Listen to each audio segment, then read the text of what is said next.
Slip Panic, 10 Tips for Dehiring Managers by Carrie Fivecoat Campbell. There are two things that are pretty certain in the job world. The first is that no one likes to be fired, and the second is that no one likes to do the firing. However, there are times when you may have to let one of your managers go. It's almost inevitable. According to a report released by CareerBuilder.com, last year, 74% of employers said they'd hired the wrong person for a position at least once. The same report cited 66% of employees reported being hired for a position only to realize they were a bad fit once they got the job. The CareerBuilder.com report says the companies lose an average of $14,900 on each bad hire. Sometimes it's costlier to keep them, says John George, Vice President of Operations at Pagoda Companies in Farmington Hills, Michigan. It happens when you simply make a mistake. When it does happen, there are always ways to go through the dehiring process that may make it better for everyone. Maybe not good, but better. Here are the 10 tips on dehiring managers. Number 1. Hiring and firing go hand in hand. If you do your due diligence in hiring, you can have fewer worries when firing, says Carol Mixon-Crendel, president of SkillCheck in Lodi, California, who admits that sometimes she is hired as a consultant just to go into facilities and fire the manager. I don't like it, but there are times the owner just wants the manager out, says Mixon-Crendel. And Ann Ballard, president of Marketing, Training, and Development Services for Universal Storage Group in Atlanta, Georgia, agrees. The first tip is to hire better, to avoid having to dehire, says Ballard. We now give 2 aptitude tests and do a background check. We hire for attitude and stability. We can train them for the job. Ballard notes that hiring people just because they have storage experience can bring people with bad habits. So we don't just look at that, she says. Todd Amsdell, president of Compass Self-Storage in Cleveland, Ohio, agrees that getting it right in the hiring process is the first step in the dehiring process. We look for team members who wake up every day and feel like they are blessed to have us, says Amsdell. Self-storage management is not for everyone, and they have to have a passion for what they're doing. Number 2, prepare for dehiring when doing the hiring. My philosophy in the dehiring is to plan for it when you do the hiring, says Scott Zucker, partner at Weissman, Zucker, Euster, and Moronick and Garber, PC in Atlanta, Georgia. It's like preparing for the divorce when you marry. Zucker recommends having a signed employee agreement that spells out the responsibilities and addresses the rights of the terms.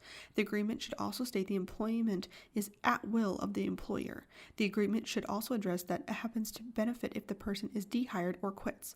For facilities with resident managers, it should also spell out how long the employee has to vacate the premises. Number 3. Do it in private. George recommends doing it in a closed-door office or in a conference room. Amsdell concurs.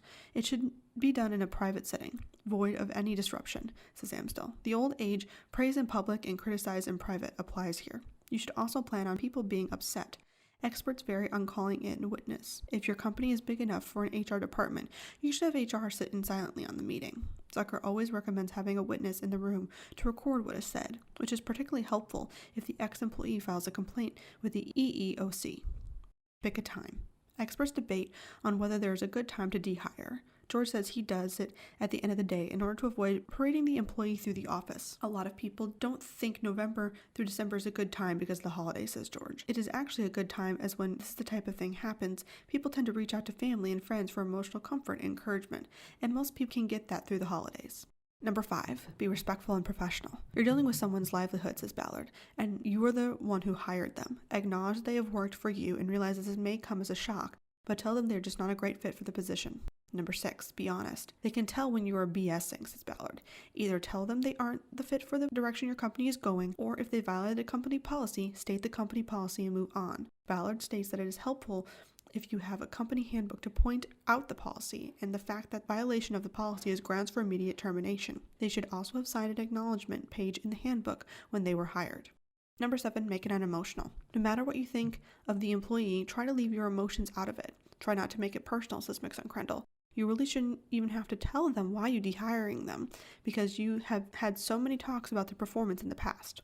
Managers who aren't being fired for a company policy violation, but rather based on their performance, should have had so many conversations with you about that topic that they don't see this as a surprise. The answer you want to hear is that they saw this coming, says George. You did your job because they understand they weren't performing.